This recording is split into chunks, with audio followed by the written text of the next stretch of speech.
Sveiki! Šiandien kalbėsime apie tai, kaip pasipildyti energijos. Ir būdas, kurį aptarsime, yra reiki. Metodas, kuris, sakoma, atkuria vidinę harmoniją ir jėgas. Taigi, kasgi ten slypi po tą senovinę praktiką? Išsiaiškinkime kartu. Pradėkime nuo jausmo, kuris, manau, daugeliui yra iki skausmo pažįstamas.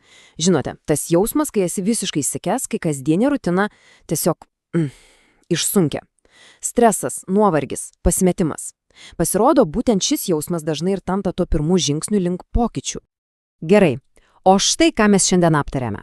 Pradėsime nuo to išsekimo jausmo, tada aiškinsimės, kas tas reiki yra iš tikrųjų. Pažiūrėsime, kaip vyksta seansas, kokį poveikį jis daro kūnui ir emocijoms. Tada paliesime temą, kaip nuo seansų galima pereiti iki tikro meistriškumo. Ir pabaigoje apie tai, kur ieškoti patikimo vedžio ir koks galėtų būti kitas žingsnis. Taigi, pirmoji dalis.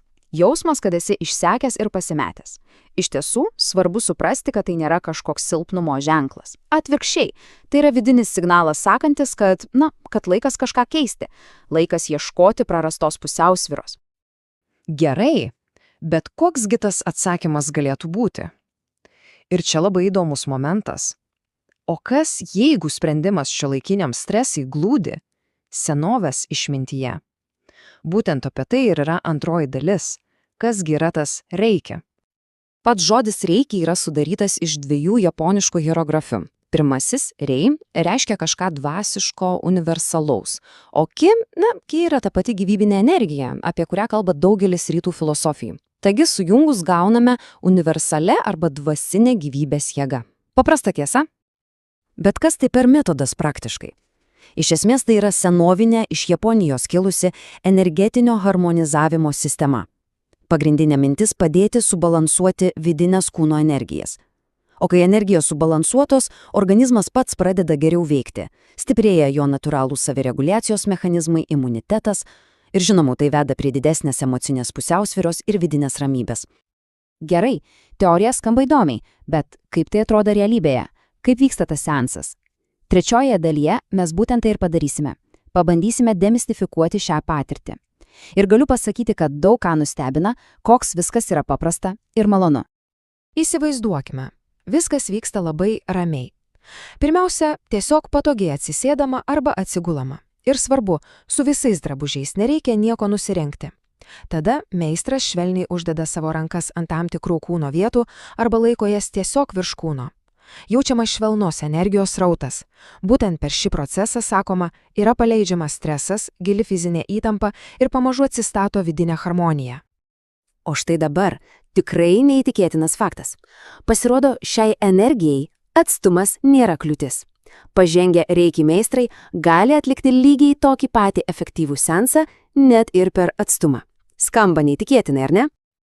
Gerai, procesas lyg ir aiškus, bet koks rezultatas, kokia iš viso to nauda, ką realiai pajaučia žmogus? Ketvirtoje dalyje kaip tik ir panagrinėsime tą apčiuopiamą poveikį tiek kūnui, tiek emocijoms. Nauda yra, sakyčiau, trejopa. Pirmiausia, ir tai pajaučia beveik visi. Gilų streso sumažėjimas, tiesiog atsipalaidavimas. Antra, emocinė pusiausvyra. Žmonės pastebi, kad gerėja nuotaika, atsiranda daugiau vidinio stabilumo. Ir trečia, kas be galo svarbu, tai poveikis fiziniai sveikatai. Reiki skatina natūralius paties organizmo gyjimo procesus. Žinote, sausi faktai yra viena, o reali patirtis visai kas kita. Štai pavyzdžiui, Jūratės atsiliepimas. Ji ilgus metus kentėjo nugaros skausmą ir po seanso pasakė: negalėjau įsivaizduoti, kad po keliarių metų skausmo jis gali tiesiog dingti. Tokie žodžiai, manau, kalba patys už save. Tačiau reiki nėra tik apie tai, kad kažkas kitas atliktų seansą. Yra ir kitas kelias.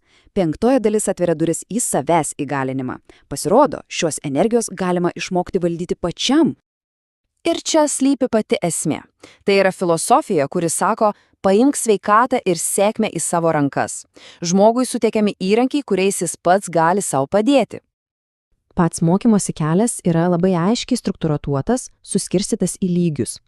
Pirmame lygyje gaunamas įrankis padėti savo ir savo artimiesiems. Antrame jau atsiranda gebėjimas siųsti energiją per atstumą.